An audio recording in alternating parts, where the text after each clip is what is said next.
Good afternoon बच्चों। आज की क्लास आरंभ करते हैं। जैसा कि आपको याद होगा कि पिछले कुछ लेक्चर्स में हम जो है interference bye thin film of various thickness discuss कर रहे थे। पहले यूनिफॉर्म थिकनेस के बारे में बात की थी, फिर नॉन यूनिफॉर्म थिकनेस के दो एग्जांपल्स डिस्कस किए थे। एक तो वेज शेप्ड फिल्म के बारे में बात की थी और अभी लास्ट का लेक्चर हुआ है न्यूटन्स रिंग के बारे में। सो अब आपको ये समझ में आ गया होगा कि इंटरफेरेंस प्रोड्यूस करने के जो दो मेथड्स है, डिवीजन ऑफ वेव फ्रंट और डिवीजन ऑफ एम्पलीट्यूड, उसमें जो डिवीजन ऑफ एम्पलीट्यूड है जिसमें एक्चुअली इंटेंसिटी को ही डिवाइड किया जाता है, उस इंटेंसिटी को डिवाइड करने से जो इंटरफेरेंस फ्रिंजेस प्राप्त होती हैं उनका शेप और साइज ही नहीं केवल अलग अलग होता है, बल्कि जो फ्रिंजेस बनती हैं उनमें कुछ और भी विशेषताएं होती हैं। जैसे कि आपको देखा होगा कि न्यूटन्स रिंग में सर्कुलर रिंग्स बन रही हैं और उन रिंग्स के जो रेडियस है वो नेचुरल नंबर के प्रोपोर्शनल है। और वेज शेप्ड में आपने देखा होगा कि वहाँ पर स्ट्रेट फ्रिंजेस बनती है alternate of equal fringe width. तो ये एक बात आपने नोट की होगी। इसके अलावा एक बात आपने और भी नोट की होगी कि ये जो फ्रिंजेस वेज शेप्ड फिल्म में और न्यूटन्स रिंग में बनती हैं, ये लोकलाइज फिल्म है। ये सिर्फ उस एयर फिल्म के अंदर ही बनती है, जो एयर फिल्म उनके दो ग्लास प्लेट के बीच में, वेज शेप्ड फिल्म की बात कर रहा हूँ, या न्यूटन्स रिंग में लेंस और ग्लास प्लेट के बीच में ट्रैप होती है। तो इन फ्रिंजेस को फ्रिंजेस ऑफ इक्वल थिकनेस कहा गया। आपको याद होगा वहां पर हमने बात की थी कि फ्रिंजेस ऑफ इक्वल थिकनेस है। आज जो हम डिस्कस करने वाले हैं आर्टिकल, वो एग्जांपल है फ्रिंजेस ऑफ इक्वल इंक्लाइनेशन। तो जो हमारा डिस्कशन है डिवीजन ऑफ एम्पलीट्यूड का, वो फर्दर दो क्लास में डिवाइड होता है। एक क्लास है फ्रिंजेस ऑफ इक्वल थिकनेस का, जिसके एग्जांपल के तौर पर वेज शेप्ड फिल्म के स्ट्रेट फ्रिंजेस और न्यूटन्स रिंग के सर्कुलर फ्रिंजेस हम लोग डिस्कस कर चुके हैं।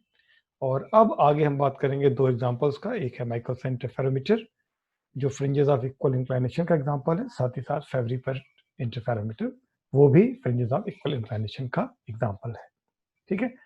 सो फ्रिंजेस ऑफ इक्वल इंक्लाइनेशन कैसे बनता है और क्या ये भी न्यूटन्स रिंग के तरीके से लोकलाइज फ्रिंज है या अनलोकलाइज फ्रिंज है, ये अब हम इस टॉपिक के डिस्कशन के एंड तक जानेंगे। तो सबसे पहले बात करते हैं माइकलसन इंटरफेरोमीटर की। इंटरफेरोमीटर नाम से जाहिर है कि आप किसी एक ऐसे इंस्ट्रूमेंट की बात कर रहे हैं, एक ऐसे अरेंजमेंट की बात कर रहे हैं जिसमें कि जिसके थ्रू आप न केवल इंटरफेरेंस प्रोड्यूस कर सकते हैं, बल्कि जो आप इंटरफेरेंस प्रोड्यूस करते हैं उसको आप मेजर भी कर सकते हैं, इसको आप नाप भी सकते हैं उससे। सो इस वजह से इसको हम इंटरफेरोमीटर कह रहे हैं। आप आपने देखा होगा कि कोई भी फिजिकल डिवाइस जिसके नाम के आगे मीटर लग जाता है वो मेजरिंग। माइकलसन इंटरफेरोमीटर, जो ये शब्द है इंटरफेरोमीटर, इंटरफेरोमीटर का मतलब ये हो गया कि it can produce interference as well as it the interference pattern can be measure, इसलिए इसको हम इंटरफेरोमीटर कह रहे हैं। ठीक है। वर्तिका बेटा अभी हैंड रेज ना करो, अभी आपको टाइम मिलेगा सवाल पूछने का। प्रॉब्लम ये कि जब सवाल मैं पूछता हूँ तब आप नहीं पूछते हो और बीच में आप हैंड रेज करते हो। ओके, आगे बढ़ते हैं। सो माइकलसन इंटरफेरोमीटर, तो ऑब्वियसली माइकलसन एक बहुत ही फेमस साइंटिस्ट हैं जिन्होंने ऑप्टिक्स में काफ़ी काम किया। आप आगे चल के नेक्स्ट ईयर में जब आप रिलेटिविटी पढ़ेंगे तो इनके द्वारा किया हुआ एक बहुत ही मशहूर एक्सपेरिमेंट जिसे माइकलसन मॉर्ले एक्सपेरिमेंट कहते हैं। Now there are two scientist, Michelson Morley, वो आप पढ़ेंगे तो माइकलसन इस बात के लिए बड़े जाने जाते हैं कि वो प्रिसीशन इंस्ट्रूमेंट बनाने के लिए जाने जाते थे। और जो मेजरमेंट उन्होंने आज से 300 साल पहले बहुत प्रिसाइज मेजरमेंट किए, वो वाकई बहुत ही यूनिक थे और बहुत ही कमेंडेबल थे। आज हमें लगता है कि नहीं तो बड़ा आसान सा था, लेकिन 300 इयर्स बैक ऐसे एपरेट्स बनाना और उनसे प्रिसाइज ऑब्जर्वेशन ले पाना, वो बहुत बड़ी बात थी। ओके, तो आगे बात करते हैं माइकलसन इंटरफेरोमीटर। तो सबसे पहले डिस्कस करेंगे माइकलसन इंटरफेरोमीटर के कंस्ट्रक्शन के बारे में। माइकलसन इंटरफेरोमीटर में हम ब्रॉड सोर्स इस्तेमाल कर सकते हैं। ब्रॉड सोर्स का मतलब जैसे कोई आप एक लाइट बल्ब ले लें, सोडियम लैंप ले लें, तो ये हम ब्रॉड सोर्स का इस्तेमाल कर सकते हैं।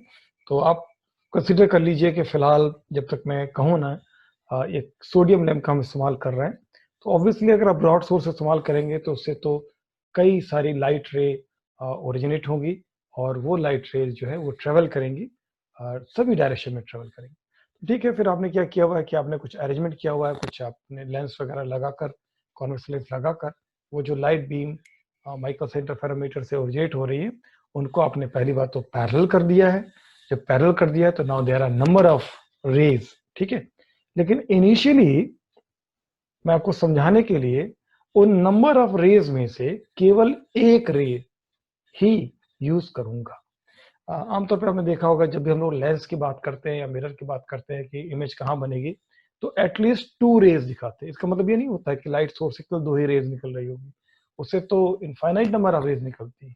लेकिन आपको एक्सप्लेन करने के लिए वहां 2 रेज सफिशिएंट होती है, तो आप 2 रेज दिखाते हैं।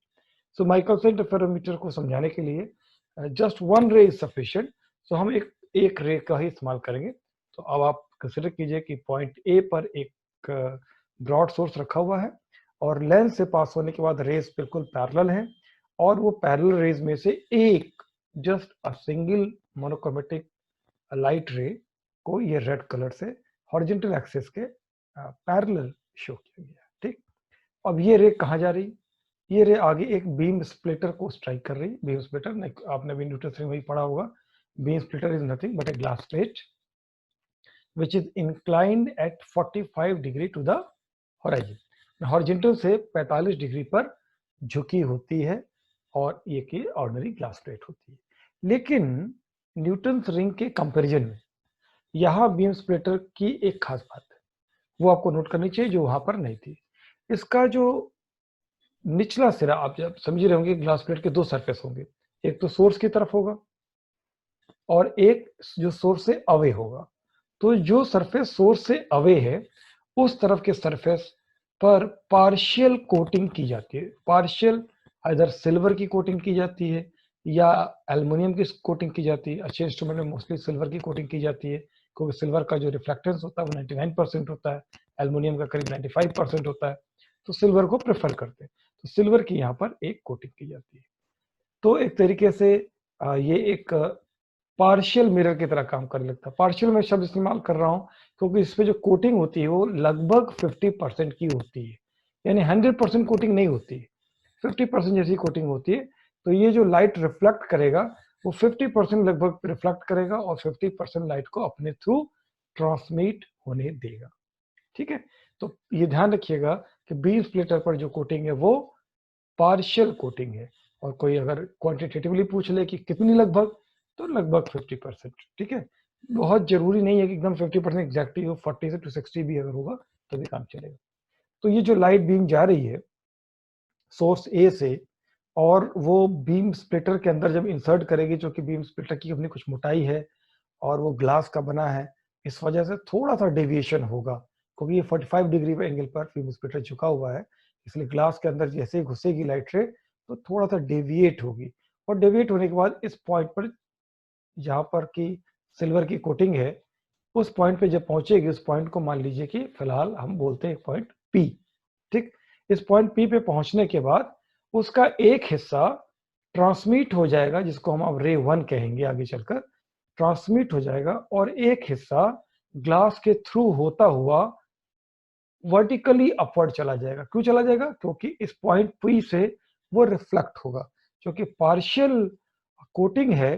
तो आप मान लीजिए 1 मिनट के लिए कंसीडर कर लीजिए कि 50% की कोटिंग है, तो हम कहेंगे कि जो लाइट बीम इस पे इंसिडेंट हो रही थी उसका 50% पोर्शन रिफ्लेक्ट हो गया, जिसे हम रे 2 कहेंगे अपवर्ड डायरेक्शन में, और 50% लाइट रे ट्रांसमिट हो गई राइट हैंड के डायरेक्शन में, जिसे हम रे 1 कहेंगे।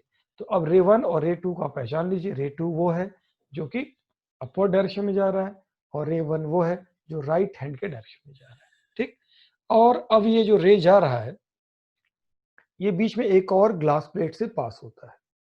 ठीक है, ये ग्लास प्लेट क्या है? इस ग्लास प्लेट को बोलते हैं कंपनसेटिंग प्लेट या कंपनसेटर प्लेट। ठीक है, थोड़ी देर के लिए आप कंसीडर कर लीजिए कि यहाँ पर ये प्लेट नहीं है, ऑल्दो मैंने बना रखा है, लेकिन आप थोड़ी देर के लिए कंसीडर कर लीजिए कि यहाँ पे प्लेट नहीं। ठीक है, तो लाइट रे जो है ये 1, ये सीधे स्ट्रेट राइट हैंड डायरेक्शन में जाएगी और राइट हैंड डायरेक्शन में एक मिरर लगा हुआ है, फिक्स्ड मिरर, प्लेन मिरर। तो मिरर कई तरह के होते हैं, तो हम यहाँ कह रहे हैं प्लेन मिरर। लेकिन इस मिरर की एक खास बात होती है, जो आप घरों में मिरर इस्तेमाल करते हैं उसमें क्या होता है, उसमें जो कोटिंग होती है, एक तो सिल्वर की कोटिंग नहीं होती है, बैरियम ऑक्साइड की कोटिंग होती है। तो जो उसमें कोटिंग होती है वो पीछे होती है, बॉटम साइड में होती है। जो ग्लास आपके सामने जो हिस्सा सरफेस आपके सामने होता है उस पर कोटिंग नहीं होती है, आप उसके देखेंगे कि पीछे के हिस्से में कोटिंग होती है। कभी इसको बात को चेक करना हो तो अपने फिंगर को ग्लास के ऊपर, अपने मिरर के ऊपर रख के देखिए, तो आप देखेंगे कि जो आपके फिंगर की इमेज जो बन रही है और आपके जो फिंगर है उसके बीच में गैप है। और वो गैप कितना होगा, वो गैप होगा ग्लास प्लेट की मोटाई का डबल। ठीक, इसका मतलब ही है कि ग्लास प्लेट के पिछले सरफेस पे बैरियम ऑक्साइड की कोटिंग है। लेकिन ये जो मिरर है, जिस मिरर को यहां हम इस्तेमाल करने जा रहे हैं, यहाँ पे मामला दूसरा है। यहाँ पर इस फिक्स्ड मिरर के M1 जिसे हम अब कहेंगे, इस फिक्स्ड मिरर के फ्रंट पे आगे वाले सरफेस पर सिल्वर की 100% कोटिंग की जाती है। 100% कोटिंग ऑफ सिल्वर फ्रंट पे, एल्युमिनियम इस्तेमाल कर सकते हैं पर प्रेफरेबली सिल्वर, 100% कोटिंग की जाएगी। सो ऑब्वियसली यहां से जो रिफ्लेक्शन होगा वो कैसा होगा, 100% रिफ्लेक्शन होगा, कोई बीम आगे ट्रांसमिट नहीं होगी। तो ये प्योर मिरर है, प्योर प्लेन मिरर है। ठीक, और इस मिरर को इस तरीके से अलाइन किया गया है कि जो लाइट रे 1 इसके ऊपर इंसिडेंट हो वो लाइट रे नॉर्मली इंसिडेंट हो, बिल्कुल नॉर्मली, यानी कि एंगल ऑफ इंसिडेंस क्या हो, जीरो हो। तो एंगल ऑफ रिफ्लेक्शन क्या हो जाएगा, वो भी जीरो हो जाएगा। तो लाइट रे जिस तरीके से इस पे इंसिडेंट होगी उसी रास्ते से ये वापस आ जाएगी। फिलहाल हम लोग क्या कंसिडर कर रहे हैं कि बीच में ये कंपनसेटिंग प्लेट नहीं है। ठीक है, थोड़ी देर के लिए, बाद में मैं इसको इंट्रोड्यूस करूंगा, नहीं फिलहाल नहीं है। तो लाइट रे उसी डायरेक्शन में वापस आ रही है। आप इस बैकवर्ड एरो के हेड को देख पा रहे होंगे कि वापस आ रही है, वापस उसी रास्ते से वापस आएगी। तो ऑब्वियसली पॉइंट पी पर ही तो वापस आएगी, और पॉइंट पी पर आने के बाद फिर क्या होगा, क्योंकि यहाँ पर पार्शियल कोटिंग है, सो क्या होगा, एक हिस्सा 50% मान लीजिए, वापस आने वाली रे 1 का 50% डाउनवर्ड डायरेक्शन में रिफ्लेक्ट हो जाएगा। क्यों डाउनवर्ड डायरेक्शन में रिफ्लेक्ट हो जाएगा, क्योंकि बीम स्प्लिटर 45 डिग्री एंगल पर इंक्लाइन है। अब थोड़ा सा मैथमेटिक्स लगा लीजिए और लॉ ऑफ रिफ्लेक्शन लगा लीजिए कि angle of incidence equal to angle of reflection. ठीक है, सो नॉर्मल अगर यहाँ पे ड्रॉ करें तो एंगल ऑफ इंसिडेंस 45 होगा, तो एंगल ऑफ रिफ्लेक्शन 45 होगा। सो इंसिडेंट रे और रिफ्लेक्टेड रे के बीच में एंगल क्या होगा, 90 डिग्री। इस वजह से लाइट रे जो रिफ्लेक्ट होगी किधर की ओर होगी, डाउनवर्ड डायरेक्शन में होगी। तो तुरंत एक क्वेश्चन आता है कि पार्शियल अगर रिफ्लेक्ट हो गई तो पार्शियल ट्रांसमिट भी तो होगी। तो जवाब है यस, पार्शियल ट्रांसमिट भी होगी। और वो किधर की ओर जाएगी, वो बीम स्प्लिटर के प्लेट के अंदर से गुजरते हुए सोर्स की तरफ चली जाएगी, जिसको यहाँ पर एरो के माध्यम से दिखाया नहीं गया है। लेकिन जानकारी के लिए मैं बता दे रहा हूं कि हाँ, एक हिस्सा सोर्स की तरफ चला जाएगा। ठीक, तो जरा मैं क्वांटिटेटिवली अगर इस बात को बोलूं कि रे 1 की यात्रा कैसी रही। ठीक है, तो मान लीजिए कि जो लाइट रे इंसिडेंट हो रही है उसकी इंटेंसिटी है आई। ठीक है, आई पॉइंट पी पे जब पहुंची तो वो दो हिस्सों में बढ़ गई बराबर बराबर। तो रे 1 के पास कितना हो गया, I/2, और रे 2 के पास कितना हो गया, I/2। अब ये रे 1 फिक्स्ड मिरर M1 पर नॉर्मली स्ट्राइक करके वापस आई और पॉइंट पी पर पहुंची। तो चलिए मान लीजिए कोई बीच में एब्जॉर्प्शन वगैरह अगर नहीं हुआ तो अभी भी इसके पास I/2 इंटेंसिटी की लाइट है। तो ये I/2 की इंटेंसिटी की लाइट वापस जब पी पर आई और फिर से रिफ्लेक्ट हुआ तो ऑब्जर्वर की ओर, यानी डाउनवर्ड डायरेक्शन में ऑब्जर्वर बैठा, उसकी आई दिखाई गई है यहाँ पर, ऑब्जर्वर की ओर कितना गया, I/4। तो I/4 जो है डाउनवर्ड गया और I/4 किधर गया, बचा I/4 किधर गया, वो सोर्स की तरफ चला गया। ठीक है, तो जो सोर्स की तरफ गया वो तो हमारे काम का है नहीं, हमारे काम का कौन सा है, I/4 जो ऑब्जर्वर की तरफ गया। ये यात्रा थी रे 1 की। अब बात करते हैं रे 2 की। रे 2 कौन है, रे 2 वो है जो इंसिडेंट रे पॉइंट पी पर रिफ्लेक्ट होकर अपवर्ड डायरेक्शन में भेजता है। अपवर्ड डायरेक्शन में भी एक मिरर लगा हुआ है, इसको लेकिन हम कहेंगे मूवेबल मिरर। इसका क्या मतलब है ये हम थोड़ी देर में आपको बात करेंगे। ये कहलाता है मूवेबल मिरर। ये भी बिल्कुल फिश मिरर की तरह ही मिरर है, इसमें भी फ्रंट साइड में सिल्वर की 100% कोटिंग, ठीक। सो यहां से जो रिफ्लेक्शन होगा वो 100% होगा। ओके, अब जो रिफ्लेक्ट होकर बीम आई वो उसी रास्ते, चूंकि नॉर्मल इंसिडेंस हुआ इसलिए उसी रास्ते से वापस आ जाएगी। इस एरो हेड को देखिए, ये एरो हेड जाते हुए रास्ते के लिए बता रहा और ऊपर वाला एरो हेड वापस आने वाले रास्ते को बता रहा। उसी रास्ते से वापस आएगी, उसी पाथ को ट्रेस करते हुए ग्लास के अंदर से गुजरते हुए पॉइंट पी पर वापस पहुंचेगी। पॉइंट पी पर पहुंचने के बाद क्या होगा, फिर से दो हिस्सों में बढ़ जाएगी। एक हिस्सा किधर क्या होगा, रिफ्लेक्ट हो जाएगा सोर्स की तरफ, जो इसमें एरो करके नहीं दिखाया गया है, और एक हिस्सा क्या होगा, ट्रांसमिट हो जाएगा ऑब्जर्वर की तरफ डाउनवर्ड डायरेक्शन में, ठीक। तो इंटेंसिटी के टर्म में बोले तो क्या कहें, इंसिडेंट रे थी आई, जिसका I/2 जो है वो रे 2 कॉन्स्टिट्यूट करता है। रे 2 में के पास कितनी इंटेंसिटी है, I/2। रिफ्लेक्ट होकर आए, अभी कितनी है, अभी भी I/2। पॉइंट पी पे पहुंचा, कितना है, I/2। लेकिन जब दो हिस्सों में बटा तो क्या हुआ, I/4 जो है वो ऑब्जर्वर की तरफ नीचे चला गया और I/4 सोर्स की तरफ चला गया। तो ऑब्जर्वर के पास कितनी इंटेंसिटी लाइट पहुंची, तो हम कहेंगे रे 1 की वजह से I/4 और रे 2 की वजह से भी I/4। ध्यान रखिएगा यहां पर हम एब्जॉर्प्शन को कंसीडर नहीं कर रहे, हम केवल रिफ्लेक्शन और ट्रांसमिशन को ही कंसीडर कर रहे हैं। सो कुल मिलाकर कितनी इंटेंसिटी की लाइट ऑब्जर्वर के पास पहुंची, तो हम कहेंगे I/2, I/4 प्लस I/4 रे 1 रे 2 की वजह से, that is equal to I/2। तो बाकी I/2 किधर गई, तो कहेंगे सोर्स की तरफ चली गई, रे 1 की वजह से I/4 और रे 2 की वजह से I/4, दोनों जोड़ दीजिए I/2। सो ये तो कहानी हो गई division of intensity, that is division of amplitude. तो ये यहां से देखिए प्रूव होता है कि ये डिवीजन ऑफ एम्पलीट्यूड का केस है। अब क्वेश्चन 2-3 और ले लिए जाए, इंटरफेरेंस होगा ये कैसे कहेंगे। अब जरा कंडीशन पे चले जाइए, जो सस्टेनेबल इंटरफेरेंस की कंडीशन है, क्या सोर्स मोनोक्रोमेटिक है सोर्स मोनोक्रोमेटिक है, पहली कंडीशन फुलफिल हो गई। अच्छा, दो रे जो आपने ऑब्जर्वर के पास भेजी, क्या वो कोहेरेंट है, कोहेरेंट का मतलब कि मोनोक्रोमेटिक तो हो ही, साथ ही साथ उनके बीच में कांस्टेंट पाथ डिफरेंस या फेज डिफरेंस हो। तो जवाब क्या, यस दे आर कोहेरेंट। कैसे कह रहे हैं कोहेरेंट, बोथ रे 1 and 2 originate from same source. Same source में सेम मोनोक्रोमेटिक रे से ही दोनों ओरिजिनेट हुई हैं। ये तो आपने देख ही लिया होगा, उन्हीं को आप डिवाइड करके आपने दोनों रेस को बनाया है।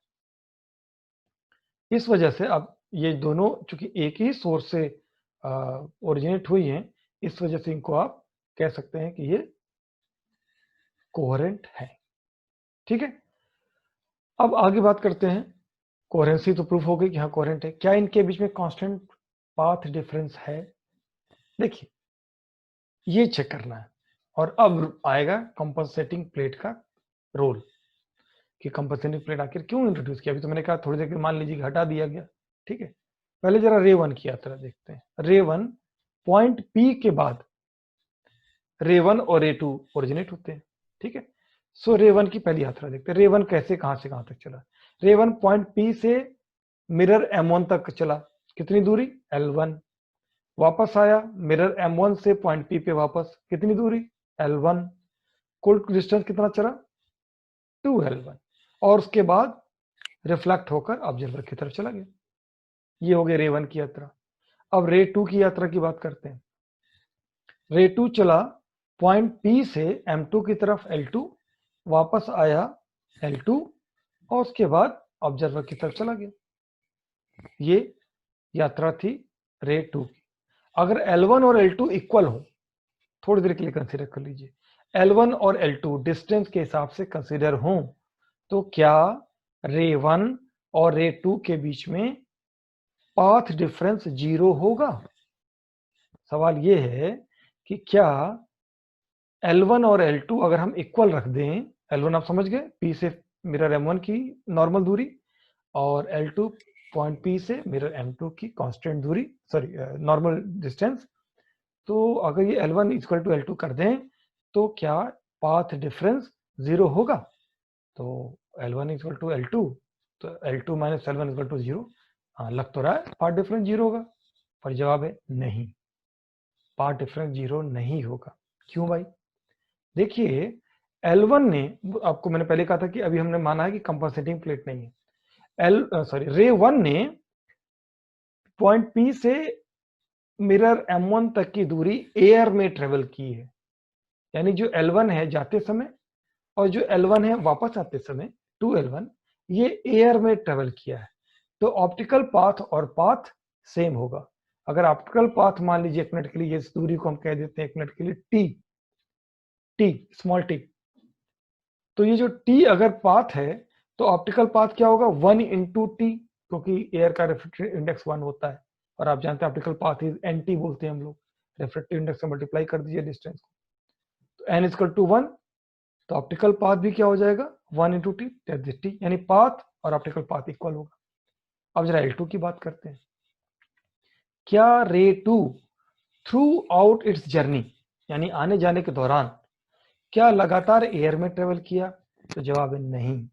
इसने शुरू की यात्रा और अंत की यात्रा, शुरू की यात्रा जाते समय और अंत की यात्रा आते समय बीम स्प्लिटर ग्लास प्लेट के अंदर ट्रेवल किया। ये देखिए इसको, यहां से यहां तक जाते समय और वापस आते समय यहां से यहां तक ग्लास के अंदर ट्रेवल किया।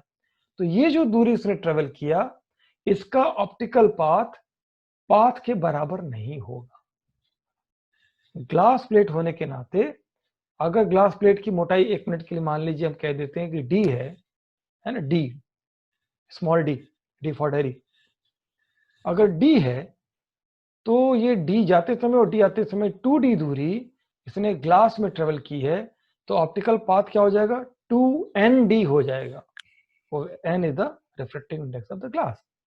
इसलिए अगर हम L2 और L1 को बराबर भी रखें तो भी इन दोनों के बीच में पाथ डिफरेंस कांस्टेंट नहीं होगा। तो क्या करें? क्या ये ग्लास की मोटाई नापें और उसको कंपनसेट करें? कर सकते हैं, ऐसा कर सकते हैं, पर ये थोड़ा मुश्किल होगा कि आप ग्लास की मोटाई को नापें, फिर वो देखें कि मोटाई के हिसाब से जितना झुकाव है अब ये कितना होगा, वो निकालें। तो आसान क्या है? आसान ये है कि जितना डिस्टेंस रे 2 ग्लास के अंदर ट्रेवल किया है, कितना ट्रेवल किया है, अब ग्लास के अंदर देख रहे हैं, इस पॉइंट P से ग्लास के अंदर यहां तक एक बार जाना और एक बार आना, इतनी दूरी ही हम रे 1 को भी ग्लास के अंदर से अगर ट्रेवल करा दें तो रे 2 तो ग्लास के अंदर से ट्रेवल कर रहा है, कौन सा ग्लास? Beam splitter. तो बीम स्प्लिटर के अंदर से रे 2 2 बार आता जाता है, तो हम रे 1 को भी कुछ ऐसा कर दें कि वो भी 2 बार ऐसे ही मोटाई के ग्लास प्लेट से आए जाए। तो इसलिए हमने क्या किया, बीम स्प्लिटर ग्लास प्लेट, जिस ग्लास प्लेट का बना हुआ एक बीम स्प्लिटर है, उसी ग्लास प्लेट को हमने एक और ग्लास प्लेट लिया, पर इस बार इसकी कोई सिल्वरिंग नहीं की, यानी इसमें कोई सिल्वर की लेयर नहीं लगाई, लेकिन ग्लास प्लेट वही है, सेम टू सेम, जिस ग्लास प्लेट का बीम स्प्लिटर है उसी ग्लास प्लेट का कंपनसेटर प्लेट है। एक प्लेट लिया, इसको भी बीम स्प्लिटर की तरह से 45 डिग्री पर झुकाया। अंतर क्या? इसमें कोई सिल्वरिंग यानी कि कोई सिल्वर कोटिंग नहीं करी। तो अब रे 1 जो है अपनी यात्रा के दौरान जाते समय और वापस आते समय इस ग्लास प्लेट से होकर एक एक बार गुजरेगा, यानी 2 बार। तो अब रे 1 भी 2 बार ग्लास से गुजर रहा है और रे 2 तो पहले से ही ग्लास प्लेट से 2 बार गुजर रहा था।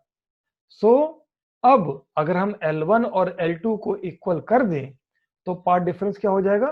अब 0 हो जाएगा। तो ये अब इक्वल कैसे हुआ path difference? L1 L2 equal करने पर पाथ डिफरेंस इक्वल क्यों हुआ? By introducing this glass plate. इस ग्लास प्लेट ने क्या किया? इसने वो जो एक्स्ट्रा पाथ ट्रेवल्ड बाय रे 2 था इन द बीम स्प्लिटर, उसको कंपनसेट कर दिया। ध्यान से सुनिएगा, फिर से कह रहे हैं, उसको कंपनसेट कर दिया। इस वजह से इसका नाम है कंपनसेटिंग प्लेट और कंपनसेटर प्लेट कहते हैं, और ये भी 45 डिग्री एंगल पे झुका होता है। सो इस ग्लास प्लेट का ये रोल है। आशा करता हूं कि आपको ये बात अच्छे से समझ में आई हो।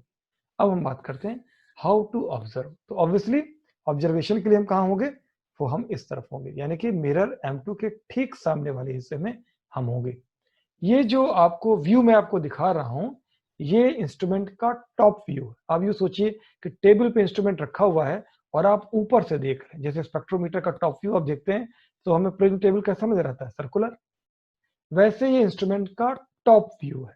तो अगर ये टॉप व्यू है तो एक तरीके से अगर आप टेबल के एक तरफ हैं तो टेबल के सामने वाले हिस्से में मूवेबल मिरर M2 होगा, राइट साइड में फिक्स्ड मिरर M1 होगा और लेफ्ट साइड में एक्सटेंडेड सोर्स सोडियम लैंप होगा, ठीक। और इस तरफ की ओर, सामने की ओर से आप ऑब्जर्व करेंगे। तो आप ऑब्जर्व कैसे करेंगे, आप नेकेड आई से भी ऑब्जर्व कर सकते हैं पर वो उतना फाइन नजर आएगा कि आपको दिखेगा नहीं। तो बेस्ट वे क्या है कि आप एक स्मॉल अपर्चर टेलीस्कोप इस्तेमाल करें और उससे देखें। अब आपके मन में एक सवाल आना चाहिए, पता नहीं आया कि नहीं आया, अगर किसी का आया हो तो उसको बधाई, कि ये क्या होता है। कभी आप माइक्रोस्कोप कह देते हैं, कभी आप टेलीस्कोप कह देते हैं। यहाँ पे टेलीस्कोप क्यों इस्तेमाल करेंगे, माइक्रोस्कोप क्यों नहीं इस्तेमाल कर सकते। तो देखिए, जब भी ऐसा बोलें तो आपको एक हिंट मिल जाना चाहिए तुरंत। अगर मैं टेलीस्कोप बोलूं तो आप ये समझ जाइए कि ये लोकलाइज्ड फ्रिंज नहीं है, अनलोकलाइज्ड फ्रिंज है। और जब मैं माइक्रोस्कोप बोलूं तो आप समझ जाइए कि ये लोकलाइज्ड फ्रिंज है। जब भी लोकलाइज्ड फ्रिंज होता है, किसी एक ही जगह पर फ्रिंज बनती है, तो हमें माइक्रोस्कोप की मदद से उस जगह को फोकस करना होता है। Telescope is made for parallel rays, to observe parallel rays. और पैरेलल रेज तो कहीं एक जगह कन्वर्ज या डाइवर्ज होती नहीं है। तो यहाँ पर एक्चुअली अनलोकलाइज्ड फ्रिंजेस बनने वाली हैं, आगे चल के देखेंगे। Just like Young double slit experiment और इन फ्रेशनल बाइप्रिज्म एक्सपेरिमेंट और in Lloyd's mirror experiment and so on. There are number of experiment जिसमें कि अनलोकलाइज्ड फ्रिंजेस बनती है। यहाँ भी अनलोकलाइज्ड फ्रिंज बनने वाली है, इसलिए यहाँ पर टेलीस्कोप इस्तेमाल करेंगे, ठीक। So this was the brief, I don't think it is brief, 30 minute जैसा लगा मुझे आपको समझाने में, इंट्रोडक्शन ऑफ द इंस्ट्रूमेंट। और इंस्ट्रूमेंट का ये जो इंट्रोडक्शन है, ये इस पूरे डिस्कशन की जान है। तो इसको बहुत अच्छे से समझिए। अगर आपको कुछ भी थोड़ा सा नहीं समझ आया हो तो आप जब मैं वीडियो अपलोड करूं तो उसको आप दोबारा आप देखिए, ठीक है। अब मैं थोड़ा आगे बढ़ूं। ओके, जो उसका 3 डायमेंशनल व्यू है वो मैं आपको दिखाना चाहता हूँ। देखिए टेबल पे अगर हम होंगे तो हमें कैसा नजर आएगा, ठीक है। देखिए इसमें बाईं तरफ सोर्स दिखाया गया हुआ है मोनोक्रोमेटिक, चूंकि रे दिखाना चाहते थे इसलिए लाइट रे दिख रही है आपको। और आप जरा देखिए मूवेबल मिरर कहाँ पर है, सामने की ओर, जिसको हम M2 कह रहे थे। और फिक्स्ड मिरर कहाँ पर है, यहाँ पर है ना। कंपनसेटिंग प्लेट 45 डिग्री एंगल पर कंपनसेटर बोल रहे हैं। बीम स्प्लिटर को भी आप देख पा रहे हैं। और ये एक डिटेक्टर है जिसके ऊपर फ्रिंजेस बनेगी, यानी यहाँ पर जहाँ पर अभी तक आप आई देख रहे थे या मैंने कहा था कि टेलीस्कोप, उसी जगह पर एक स्क्रीन लगा दी गई। आप जानते हैं they are replacement of each other. आप आई रखिए, स्क्रीन रखिए, टेलीस्कोप रखिए, तो डिटेक्टर है जहाँ पर आपको दिखाई जा रही है। आपको सोर्स के सामने आपको एक ये दिख रहा होगा प्लेट, पिछले फिगर में नहीं दिखाया गया। एक्चुअली ये डिफ्यूजर कहलाता है, एक्चुअल इंस्ट्रूमेंट में होता है लाइट को डिफ्यूज करने के लिए, ठीक है। ओके, आगे बढ़े तो इसके कंस्ट्रक्शन के बारे में मैंने लगभग सब कुछ बता दिया है। तो ये जो स्लाइड्स में मैटर है इनको बहुत देखने की मुझे लगता है जरूरत अब नहीं रहेगी। अब सिर्फ एक चीज जो मुझे बतानी थी वो मुझे लगता है मिस कर गया मैं, वो मैं बता दूं। मैं जरा 3 डायमेंशनल फिगर पे दोबारा वापस आता हूँ। या मूवेबल मिरर, ऐसा क्यों नाम रखा है इसका। फिक्स्ड मिरर तो चलिए ठीक है, जहां लगा दिया वहां लगा दिया। मूवेबल मिरर क्यों कह रहे हैं, एक्चुअली अगर आपको ट्रेवलिंग माइक्रोस्कोप याद हो, आपने ट्रेवलिंग माइक्रोस्कोप का इस्तेमाल 11th में या 12th में कुछ एक्सपेरिमेंट में किया होगा। और अगर आपको याद हो तो हमने न्यूटन रिंग, जो लोग न्यूटन रिंग का एक्सपेरिमेंट मेरे साथ इन्होंने किया है वो वहां देख सकते हैं। सो यहाँ पे जो मूवेबल मिरर है इसका क्या मतलब है, मैं इसको डिस्कस कर रहा था। यहाँ भी देखिए मेंशन किया है मूवेबल मिरर, इसका क्या मतलब। एक्चुअली ये जो मूवेबल मिरर होता है ये एक कैरेज के ऊपर रखा रहता है। ये कैरेज कैसा होता है, आपको याद होगा मैंने न्यूटन रिंग का जब एक्सपेरिमेंट बताया था, जो लोग मेरे बैच में नहीं थे वो मेरे यूट्यूब के चैनल पे वीडियो देखकर समझ सकते हैं। सो उसमें कैरेज दिखाया गया है, ट्रेवलिंग माइक्रोस्कोप का कैरेज कैसा होता है। तो एक कैरेज होता है जिसके ऊपर ये मिरर रखा रहता है, और उस कैरेज को आप सामने एक व्हील होती है, व्हील को घुमाकर उस कैरेज को आप आगे पीछे कर सकते हैं। इससे क्या होगा कि जो मूवेबल मिरर है वो आगे पीछे हो सकता है। इससे क्या होगा, देखिए L1 तो फिक्स रहता है, फिक्स मिरर की दूरी L1 तो कांस्टेंट रहती है। ये जो L2 की दूरी है इसको आप घटा या बढ़ा सकते हैं, इसलिए इसको हम मूवेबल मिरर कहते हैं, क्योंकि एक कैरेज के ऊपर रखा रहता है। आप व्हील को घुमाते हैं तो व्हील को घुमाने से वो कैरेज क्या होता है, वो आगे या पीछे शिफ्ट होता है, जिसकी वजह से हम डिस्टेंस L2 को चेंज कर सकते हैं। और डिस्टेंस L2 चेंज करने से क्या होगा, आपको याद होगा path difference L2 minus L1 मैंने कहा था इक्वल रहेगा, तो L2 माइनस L1 तो जीरो हो जाएगा। लेकिन अगर आप पार्ट डिफरेंस कुछ इंट्रोड्यूस करना चाहते हैं तो आप L2 को बढ़ाते या घटाते हैं, L1 को बढ़ाया घटाया नहीं जा सकता, एक बात। दूसरा, इन मिरर के पीछे 3 स्क्रूज दिए जाते हैं, उससे क्या होता है कि ये जो मिरर है इस मिरर के ओरिएंटेशन को चेंज कर सकते हैं, यानी कि आप इसको बाईं तरफ झुका सकते हैं या दाईं तरफ झुका सकते हैं, ठीक है। यही बात फिक्स्ड मिरर के लिए भी लागू होती है और यही बात मूवेबल मिरर के लिए लागू होती है। लेकिन आमतौर पे जब हम लोग एक्सपेरिमेंट करते हैं तो वो मैं आपको बताऊं, दोनों को डिस्टर्ब नहीं करते हैं, क्योंकि दोबारा फिर वापस सेट करने में मुश्किल होती है। हम किसी एक मिरर को, आमतौर पे फिक्स्ड मिरर को, क्योंकि पीछे जो पीछे की ओर बैक में जो स्क्रू लगे हैं उनको आगे पीछे करके इसके मिरर के ओरिएंटेशन को चेंज करते हैं।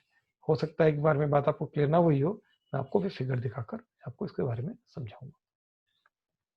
So this was all about construction. ये इसका 3D इमेज थी, और कंस्ट्रक्शन के बाद जो मुझे समझाना है वो ये है कि इसकी थ्योरी इसमें कैसा प्रोड्यूस होगा। मेरे पास टाइम बहुत कम है, मैं बहुत जल्दी से उस बात को समझा देता हूँ। देखिए, क्या इसमें भी रिफ्लेक्शन हो रहा है तो क्या एक्स्ट्रा पाथ डिफरेंस इंट्रोड्यूस होगा कि नहीं होगा। अब मैं इस क्वेश्चन को टेकअप कर रहा हूं।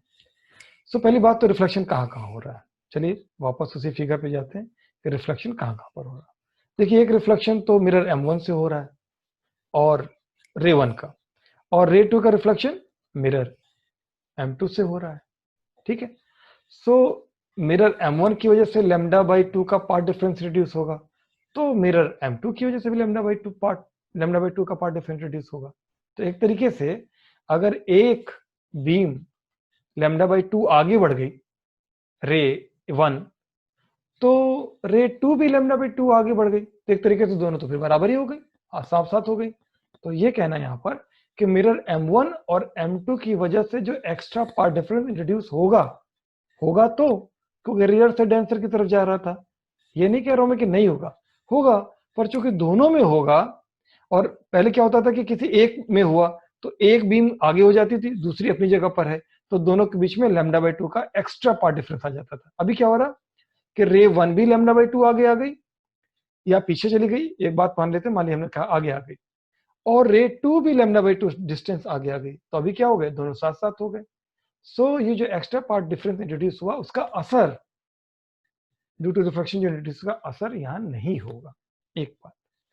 अब बात करते हैं बीम स्प्लिटर पे भी तो रिफ्लेक्शन हो रहा है, इसकी वजह से होगा, तो जवाब है नहीं, इसकी वजह से यहां भी हो रहा है, रेयर टू डेंसर भी हो रहा है, डेंसर टू रेयर भी हो रहा है, पर यहां भी एक्स्ट्रा पार्ट डिफरेंस का असर नहीं होगा, क्योंकि यहाँ पे जो कोटिंग है वो पार्शियल है, 50% है।